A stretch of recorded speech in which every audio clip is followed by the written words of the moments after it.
passer à un moment de questions. Alors oui, j'appelle Christine Aubry à nous rejoindre sur scène. Un moment de questions, de dialogue vraiment avec la salle et avec nos intervenants. Voilà, la parole est à vous. N'hésitez pas à poser toutes les questions que vous voulez sur le changement climatique et l'agriculture urbaine. On pourra éventuellement, dans un deuxième temps, si il nous reste du temps, élargir à des questions au-delà du changement climatique. Je veux dire, comme c'est allé très vite ce matin, vous pourrez revenir éventuellement sur des présentations qui ont été faites aussi ce matin. Alors, les micros circulent, s'il vous plaît. Je suis un étudiant à l'École supérieure des sciences agronomiques. Je me demande sur le fait que les rizières, elles contribuent à l'émission des gaz à effet de serre, notamment le méthane, vu que les villes possèdent déjà le transport par les automobiles, donc il y a dégagement de CO2. Est-ce que ce ne serait pas, ça ne se concentrerait plutôt pas dans les villes, les changements climatiques, lorsqu'on instaure l'agriculture urbaine comme les rizières? Moi, je suis un futur paysan. Alors, j'aurais une question. C'est peut-être aussi pour les autres intervenants, parce qu'on a vu que un des problèmes majeurs, c'était l'expansion des villes, qui était assez rapide.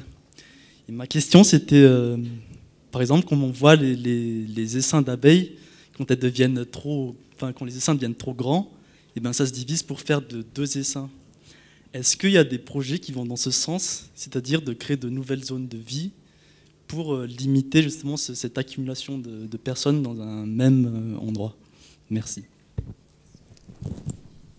Merci. Alors, bon, je peux commencer pour quelques éléments, je ne les ai pas tous non plus. Alors, critères pour qualifier qu'un système est résilient, alors c'est pas en soi un système agricole ne va pas être résilient, il va contribuer à la résilience d'une ville, c'est-à-dire à sa capacité à absorber des chocs. Et le premier choc, c'est la coupure de l'approvisionnement alimentaire due, par exemple, à des inondations, une catastrophe naturelle, à d'autres catastrophes pas forcément naturelles. Et du coup, c'est vrai que le fait d'avoir au moins une partie de l'alimentation qui est produite à proximité immédiate est un facteur très important. Aujourd'hui, il y a beaucoup de villes qui s'en rendent compte. René a cité l'exemple de Londres. Paris, c'est exactement la même chose. On a 3 jours de réserve et après, on bouffe les rats. Hein. Voilà. Donc, il faut faire quelque chose. On a déjà bouffé les rats, donc c'est pas forcément... Alors, il y en a plus qui arrivent aujourd'hui, donc c'est bien, on aura de quoi manger. Mais bon, donc du coup, c'est vrai que la résilience, elle se caractérise sur plusieurs éléments, mais cette question de l'accroissement de l'autonomie alimentaire est un point très important. Alors, oui, Athanas, ce que j'ai dit, en fait, c'est que les terres agricoles, comparées à une terre imperméabilisée par la construction, permet d'absorber, permet de retenir de l'eau. Ça, c'est connu. Hein. On a dans le monde entier des catastrophes d'inondation qui sont plus liées à l'imperméabilisation des sols en amont que véritablement à la force même d'un événement climatique. Donc clairement, c'est ça que je voulais dire. C'est-à-dire que les rizières, les cressonnières, le fait d'avoir de l'agriculture, d'avoir des sols qui sont capables d'absorber une partie hein, parce que les inondations, on ne les évite pas totalement, ça limite la casse, concrètement. Hein. Donc, et ça dans le monde entier. Donc, si vous voulez, je veux dire, en tendance, c'est effectivement important de pouvoir conserver dans les villes, et notamment dans les villes tropicales d'altitude, qui peuvent être soumises à des éboulements, qui peuvent être soumises à des phénomènes graves, de pouvoir conserver des zones tampons, des zones d'absorption de ces inondations. Alors, la question des rizières qui contribuent à... Effectivement, les rizières contribuent à l'émission de gaz à effet de serre. Alors, je n'ai pas fait d'analyse de cycle de vie récemment hein, sur la question, mais si vous voulez, ce qu'il faut mettre en parallèle, c'est ce que ces rizières peuvent émettre et ce qu'émet le fait de les remplacer par des habitations, par exemple, ou des infrastructures, et de devoir importer la nourriture. Et ça, alors à ce moment-là, ça dépend énormément de où on est hein, et de la capacité qu'on a ou pas à pouvoir s'approvisionner à proximité. Si il faut faire venir le riz, pour rester sur l'exemple des rizières, de loin, probablement on n'y gagne pas en termes d'émissions de gaz à effet de serre. Mais ce que vous soulevez est important, c'est-à-dire que Il faut systématiquement préciser le scénario dans lequel on se place, comparé à quel autre scénario, et tenir compte du contexte. Et effectivement, selon les contextes, on peut avoir plus ou moins intérêt à conserver de l'agriculture à proximité, mais disons qu'à l'échelle mondiale, on a quand même souvent intérêt à conserver de l'agriculture dans la ville ou à proximité immédiate de la ville. Est-ce que vous pourriez préciser dans quelle mesure est-ce que les rizières sont émettrices de gaz à effet de serre? Parce que ce sont des milieux qui sont pour partie anoxiques, c'est-à-dire où il n'y a pas beaucoup de circulation d'oxygène, et donc elles émettent un peu de méthane, de gaz à effet de serre, ça c'est connu depuis longtemps, de même que les vaches, lorsqu'elles rotent, elles émettent du méthane. Donc ce sont des faits réels, hein. Mais si vous voulez, après, il faut vraiment effectivement comparer avec des situations où ces rizières seraient absentes et remplacées par un approvisionnement exogène. Quant aux futurs paysans, bravo, c'est très bien de vouloir être... alors, l'expansion de la ville et la création d'autres villes, alors, ce que je pourrais dire simplement, c'est que, bon, bien sûr, il y a des projets hein, dans un certain nombre de pays de désengorgement des villes capitales pour créer des villes moyennes, pour renforcer des villes moyennes.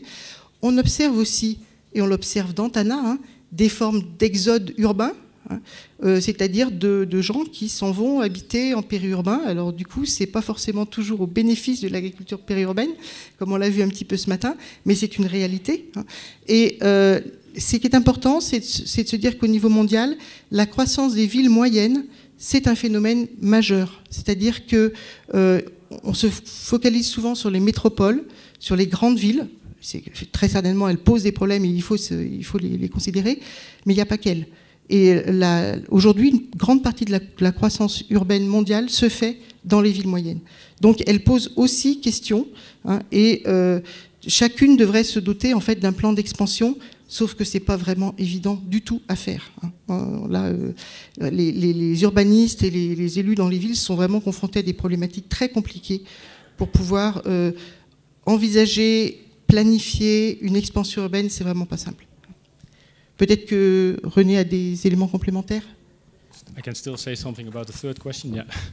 Why do you focus on the major city? We have to do something about migration and the migration of young people to the city, migration of young people to other countries, and there's very much related of opportunities. What kind of opportunities do young people have in terms of employment, in terms of activities? And it's not always the traditional agriculture. It can be, but yes, and I do believe that very much, that it can be in new food systems around smaller cities. Alors j'aimerais revenir tout à l'heure sur l'émission des gaz à effet de serre. Il y a aussi les transports, hein, parce que 30% à 40% du transport est lié à l'alimentation, au fait. Et c'est un cas donc qu'il faut avoir à l'esprit. Qu'est-ce qu'on peut faire dans ce domaine-là?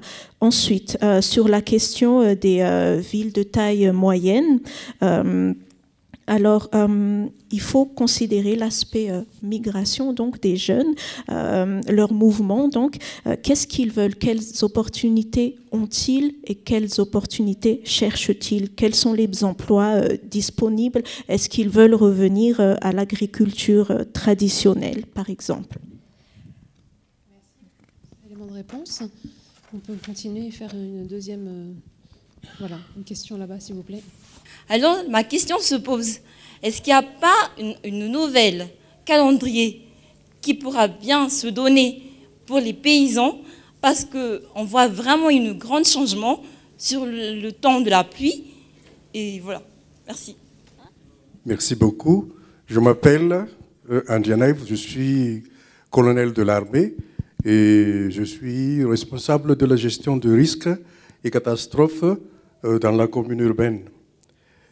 Ma question, comment va-t-on faire pour préserver l'eau, les eaux pluviales? Merci beaucoup, mesdames et messieurs. Merci.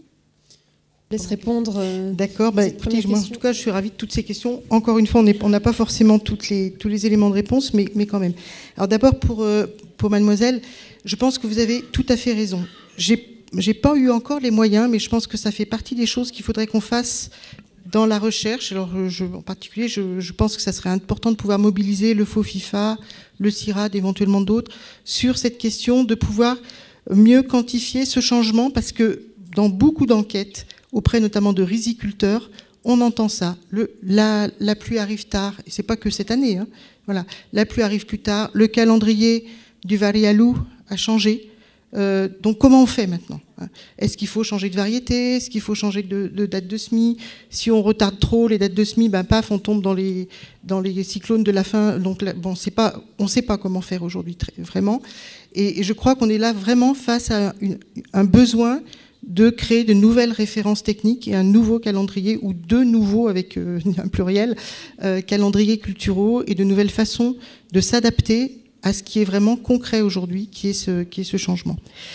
Donc là, moi, je vous suis tout à fait. Je n'ai pas forcément toutes les réponses aujourd'hui, mais je confirme qu'on entend vraiment beaucoup ça.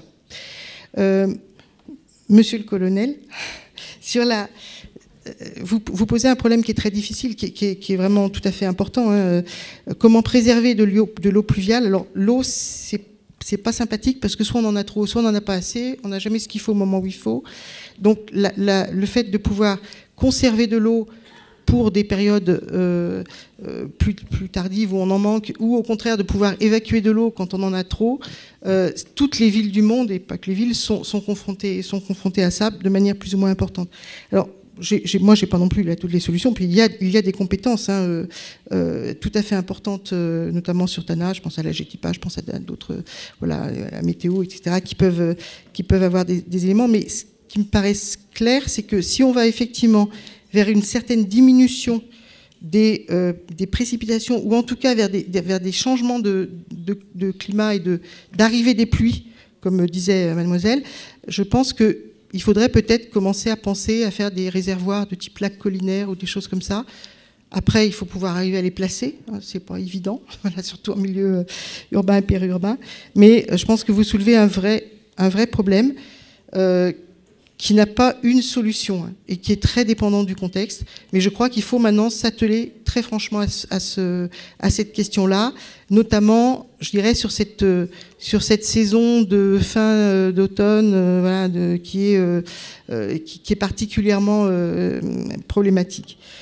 Sur la plantation d'arbres, oui, faut continuer. Hein, je pense que c'est vraiment important. Je rejoindrai peut-être un tout petit peu la question de madame, c'est-à-dire que le verdissement de la ville, c'est esthétique, et on a tous besoin d'esthétisme, hein, c'est clair.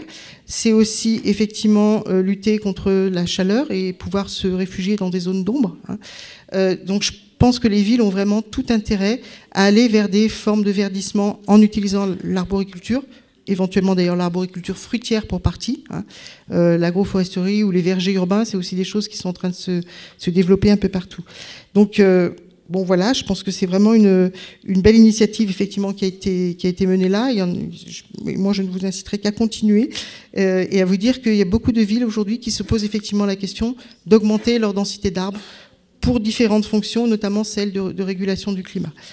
Mais alors, je voudrais rebondir rapidement sur ce que vous venez de dire. Est-ce qu'on sait aujourd'hui quelles sont les variétés de légumes, par exemple, ou les variétés de céréales qui sont les plus efficaces pour faire baisser la température, ou voilà, est-ce qu'on peut et ainsi orienter les choix des pouvoirs publics? Alors, on n'a pas forcément des réponses aussi précises que ça, et puis si vous voulez, ça dépend énormément des contextes. Ce qu'on sait, c'est quelles sont les grandes tendances. Hein. Effectivement, il vaut mieux, par exemple, sur un toit, pouvoir mettre de la végétation, comme l'a montré le RUAF à Katmandou, pour pouvoir baisser la température l'été, plutôt que de ne rien mettre. Hein. Ou alors, il faudrait passer son temps à peindre les toits en blanc l'été et en noir l'hiver. Enfin, bon, on n'en sort plus. Donc, mettre de la végétation, c'est beaucoup mieux.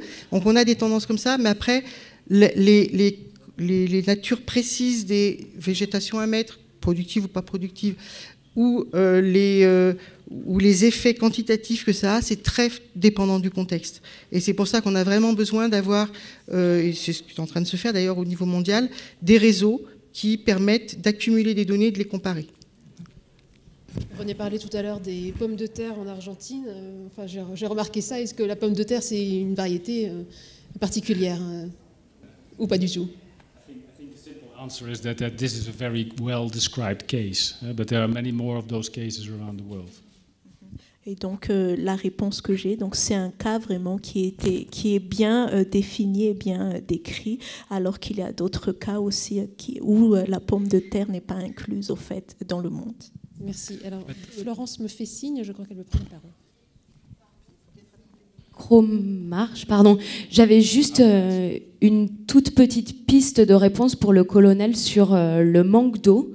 On a un brevet qui a été validé il y a quelques années qui s'appelle le RESP. C'est les réservoirs d'eau enterrés pleins de sable qui se développent par un Français à Madagascar qui a été breveté et médaillé au concours Lépine, qui est une des solutions à ce jour qui est reconnue pour récolter de l'eau de pluie, être stockée, donc enterrée dans du sable et réutilisée. C'est des concepts qui sont à ce jour actuellement en développement à Madagascar, homologués et qui sont une des solutions pour stocker de l'eau.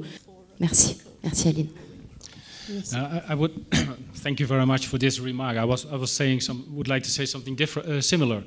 That you have to deal with, on the one hand, that you still need the water at a certain time when it's dry, but at the time when everything falls from heaven, you would like to get rid of it as soon as possible. So you need to have very different systems. And there are cities, but it will cost some investment and it will need some proper planning. But there are systems where you, on the one hand, with green roofs, with green places or small areas, low-lying areas, or in the case of Antananarivo, the Bafon, you can capture and store the water, drain it very quickly away.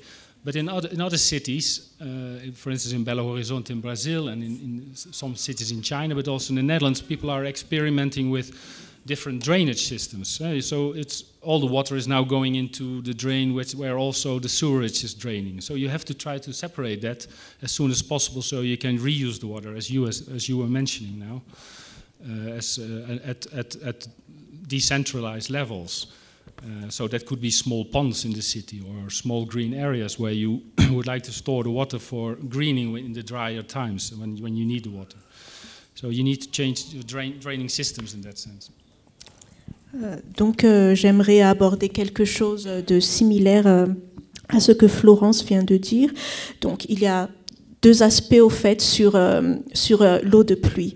Il y a premièrement quand on en a besoin pendant les périodes sèches, mais il y a aussi le cas où il y a un trop plein d'eau. Alors là, il faut donc créer des systèmes qui nous permettront de naviguer entre ces deux besoins. Et ça requiert des investissements, de la planification. Ce qui peut se faire, par exemple, dans certaines villes, c'est la création des toits jardins, des toits avec de la verdure. À Tana, il y a déjà les bas-fonds, qui sont des régions qui capturent l'eau et qui aident aussi à l'assèchement. Mais par exemple, au Brésil ou en Chine, il y a des systèmes de drainage où le principal défi est vraiment de séparer l'eau, les eaux usées et l'eau de pluie pour pouvoir la réutiliser tout de suite après. Et donc, qu'est-ce que ça... de quoi donc que faut-il faire? Peut-être qu'il faudra créer des infrastructures comme des petites pompes à un niveau décentralisé dans différentes parties d'une ville.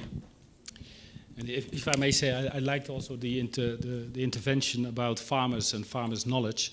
And I think also since this future is so unpredictable, I think the capacity of farmers to innovate and to use for instance, different varieties, one for drier moments and one for more wet periods, is very important. So this kind of knowledge has to be rediscovered. And I think scientists and farmers together should work on this in participatory training and research.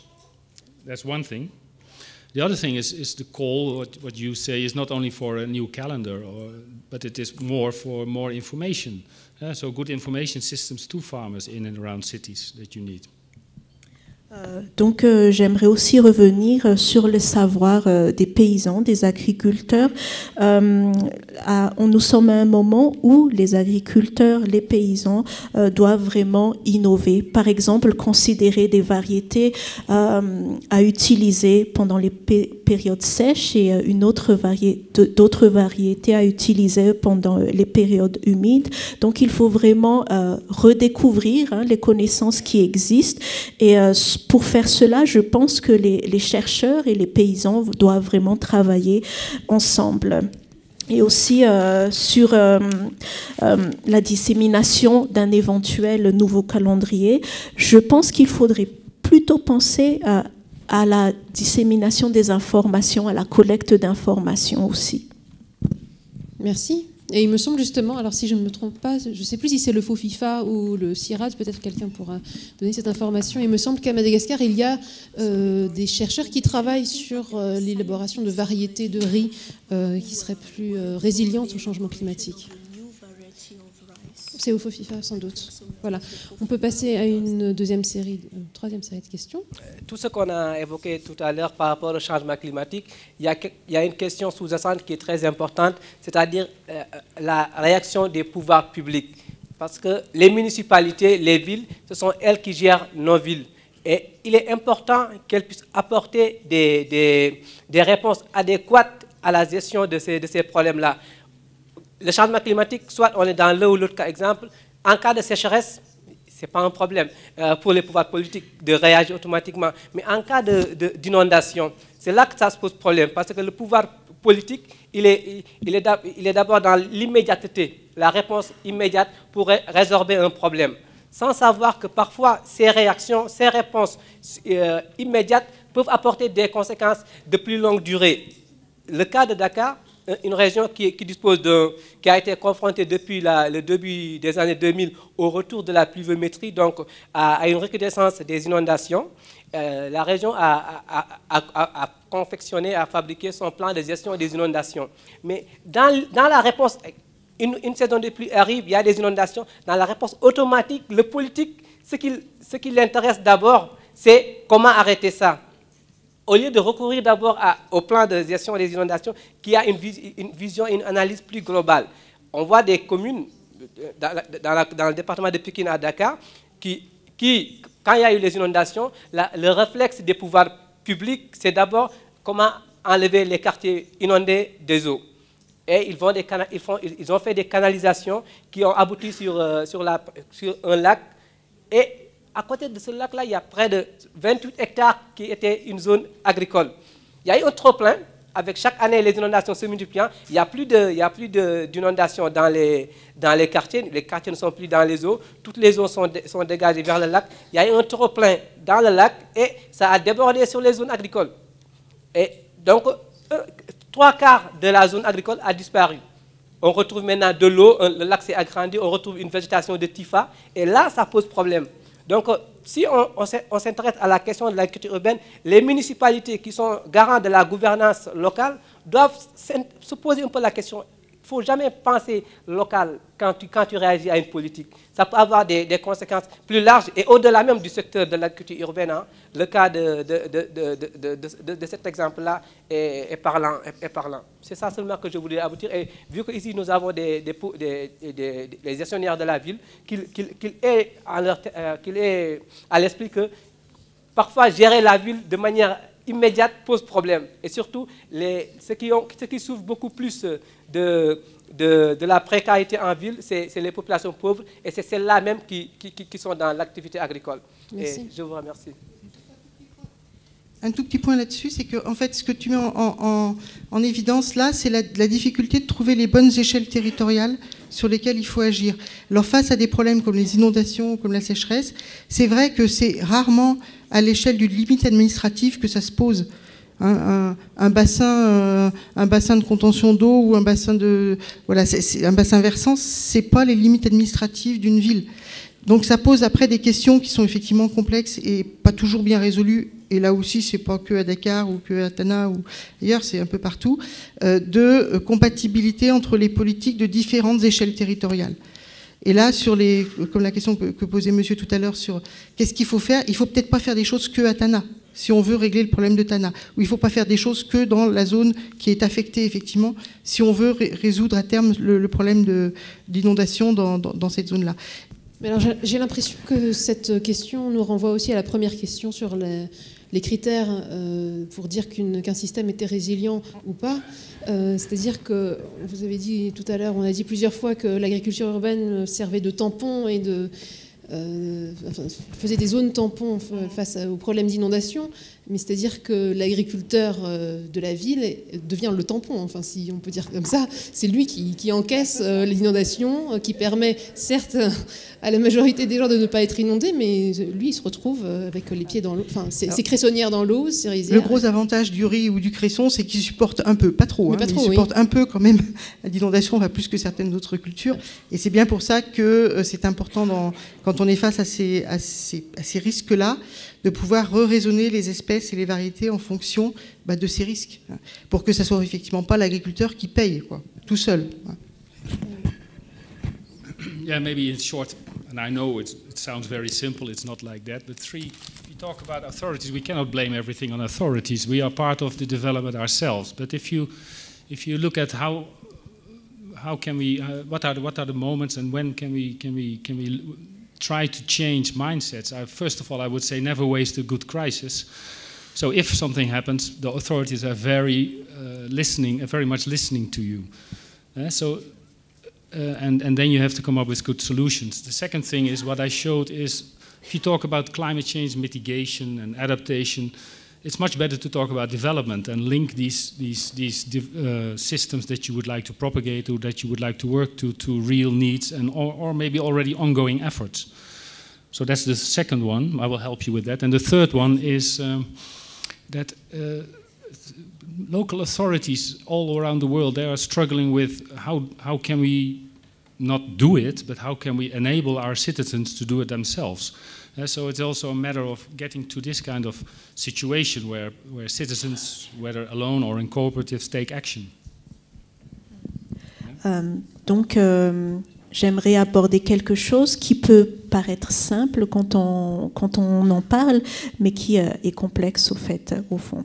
Donc, premièrement, dans les cas, les autorités ne sont pas les seules parties qui doivent porter le blâme. Pourquoi? Parce que nous faisons aussi partie du développement. Et la question qu'il faut se poser, c'est quand est-ce qu'on pourrait changer les mentalités? Quel sera le meilleur moment pour changer les mentalités? Eh bien, il faut prendre avantage des crises qui existent, parce que c'est pendant les crises que les autorités sont plus enclines, sont plus prêtes donc à nous écouter avec les solutions et les suggestions que nous avons. Ensuite, deuxièmement, on parle beaucoup d'atténuation des effets des changements climatiques, d'adaptation, mais au lieu de parler de ça, pourquoi ne pas se concentrer sur le terme développement et chercher des systèmes qui répondent vraiment aux besoins qui existent? Et ensuite, troisièmement, encore une fois, sur les autorités locales, elles font face à beaucoup de choses, et une question un aspect auquel ces autorités font face, c'est de donner la capacité à ces citoyens d'agir. Et donc, c'est un aspect sur lequel j'aimerais insister. Merci. Merci. Oui. Monsieur Ndiaye de la commune de Bobo-Dioulasso. La commune de Bobo-Dioulasso. En fait, je ne suis pas là en tant que chercheur, je ne suis pas chercheur. J'accompagne les chercheurs, je suis agent communal. Donc, il faut que je le précise. En fait, c'est par rapport à sa question. La question de développement au niveau des communes est effectivement pertinente. Mais tout ce que je peux dire, c'est qu'il revient aux autorités locales, qui sont en réalité les gouvernements de proximité. Parce que quand la population a quelque chose, c'est vers eux, ils se retournent. Donc, partant réellement de ma propre expérience, pendant 30 ans, je suis tout ce qui se fait comme recherche liée au développement, en réalité, dans la commune. C'est là-bas que ça se capitalise, en réalité. Ce n'est pas uniquement chercher à transposer des solutions, mais voir, partant réellement des diagnostics, quelles solutions, qu'est-ce qu'il faut réellement prévoir pour pouvoir réagir à telle situation? Merci. Et il y a un point qui m'a interpellé dans une des interventions qui concerne les projections de population mondiale pour 2050. Donc 75%, si je ne m'abuse, de la population qui sera dans les villes. Et donc la question que je me pose et que je vous renvoie, c'est est-ce que les villes d'aujourd'hui sont prêtes à faire face à cette pression démographique, à cette croissance démographique qui nous attend dans... c'est demain, 2050, ça a l'air loin, mais c'est demain. Voilà, moi je suis un peu inquiet là, quand j'entends ça. Merci. C'est vous qui avez donné le chiffre tout à l'heure, en 2050, nous serons 9,6 milliards. C'est un chiffre qui vient des Nations Unies, hein, je crois. Alors, bon, je sais pas, il y a un certain nombre de remarques qui n'appellent pas forcément des réponses. Moi, je voudrais quand même dire deux choses. La première, c'est que vous avez tout à fait raison d'être inquiet, parce que la plupart des villes ne sont pas aujourd'hui en mesure d'assurer l'accueil d'autant de nouveaux urbains. Donc, ce qu'il faut qu'on invente, c'est aussi, comme on le disait tout à l'heure, d'autres formes d'urbanité, donc d'autres villes peut-être de taille plus moyenne. Si les gens viennent en ville, c'est aussi parce qu'ils y recherchent des services ou une sécurité qui est peut-être illusoire, mais enfin tout le monde se fait des illusions à ce moment-là, parce que beaucoup de gens viennent en ville. Ma question est, n'y a-t-il pas d'autres alternatives, d'autres solutions, à part l'agriculture urbaine, pour faire face au changement climatique, aux impacts du changement climatique dans la ville d'Antananarivo? Merci. René, président du cluster fruits et légumes dans la région d'Alamanque. Est-ce qu'en utilisant les feuilles vertes, les gens ne détruisent pas le climat? Parce qu'on détruit les feuilles vertes pour faire les composts et pour cultiver aussi. Merci bien. Merci. Josias de la commune urbaine d'Antananarivo. Ma question se rapporte sur la toxicité des plantes ou bien de la viande qui sur les étals, parce que on voit il y a l'effet de serre, les produits chimiques qui entourent tous ces produits-là. On ne peut pas parler un peu de la toxicité, parce que avant, il y a des exemples des pays du Nord, parce qu'ici à Tana, on voit prendre de telles mesures, c'est un peu difficile pour les autorités. Merci. Je vais commencer rapidement par cette dernière question. Je pense qu'aujourd'hui, on l'a un peu évoqué ce matin, c'est vrai que dans l'agriculture urbaine, et d'ailleurs pas que dans l'agriculture urbaine, il peut y avoir des modes de production ou des utilisations abusives de certains, ou simplement par manque d'information, hein, c'est pas forcément que les gens sont méchants, c'est simplement qu'ils ne savent pas forcément faire, où il peut y avoir des conditions d'utilisation, on parlait du cresson, hein, Antananarivo, bon, on sait, on l'a étudié dans le cadre d'Adura, il peut y avoir des formes de toxicité de certaines cultures ou de certaines productions animales. En tout cas, des choses qui interrogent fortement les autorités en termes de santé publique. Et je comprends tout à fait qu'on puisse s'y intéresser. C'est aussi ça mondial, hein. Nous, on travaille actuellement en région parisienne. Il y a un certain nombre de sols qui ont des contaminations au plomb, aux métaux lourds. C'est difficile de savoir quoi en faire, hein. Et on a un certain nombre de réponses, mais on n'a pas toujours toutes les réponses. Moi, je dirais la première chose, c'est d'arriver à avoir une vue à peu près correcte avec un certain nombre d'analyses et pouvoir vous aider pour pouvoir déjà faire le diagnostic, comme le disait tout à l'heure, je ne sais plus qui. C'est très important de pouvoir faire des diagnostics en fonction des types de filières. Et ça, on n'a pas encore tous les éléments. Et comme les filières, elles évoluent beaucoup aussi à Tana, c'est important de pouvoir suivre de manière un peu régulière ces éléments, on va dire, qui relèvent de la protection de la santé publique. Bon, donc là, je pense qu'il y a vraiment des programmes de recherche appliqués à faire avec vous sur ces éléments-là.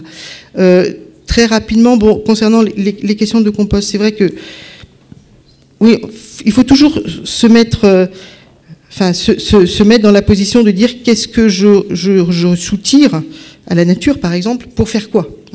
Et le pour faire quoi, là, concrètement, si c'est pour produire des aliments biologiques et pour pouvoir contribuer à l'alimentation, j'ai peut-être effectivement intérêt à accepter que je vais utiliser un certain nombre de ressources naturelles.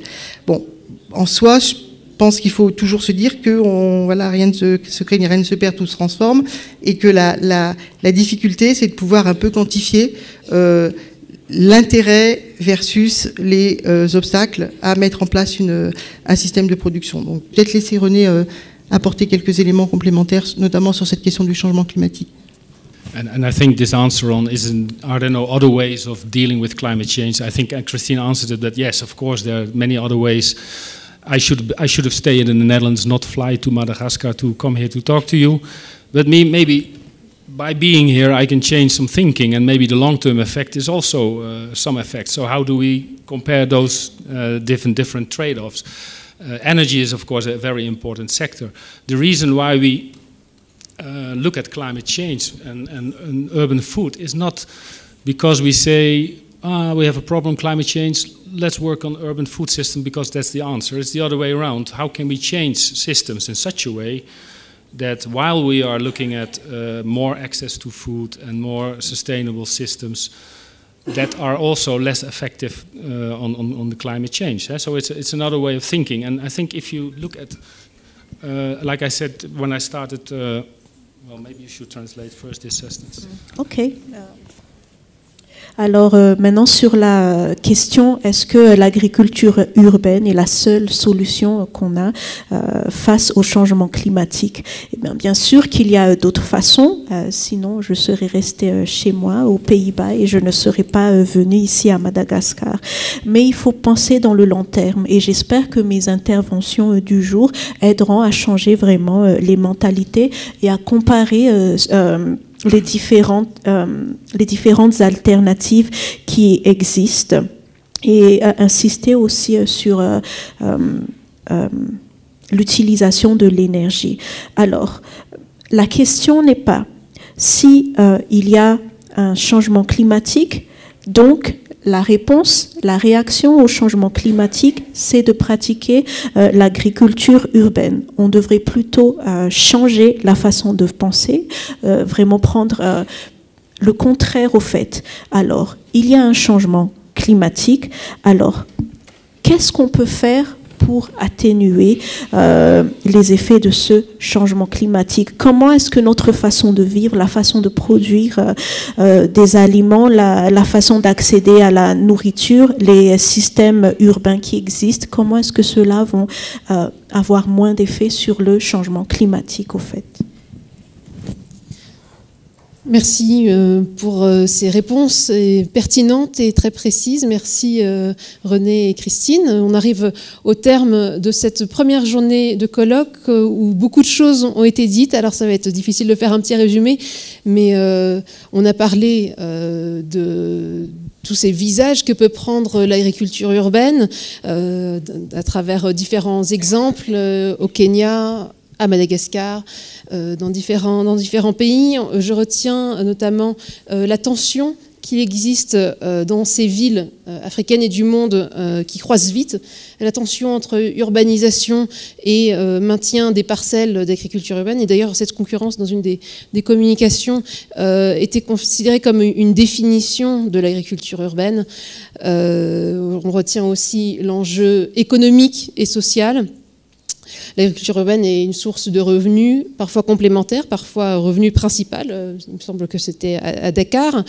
Et puis, on a terminé avec l'enjeu environnemental, du climat, le changement climatique qui nous concerne tous et qui a des interactions avec l'agriculture urbaine. L'agriculture urbaine peut être une réponse aux impacts du changement climatique. Il peut être aussi une victime du changement climatique.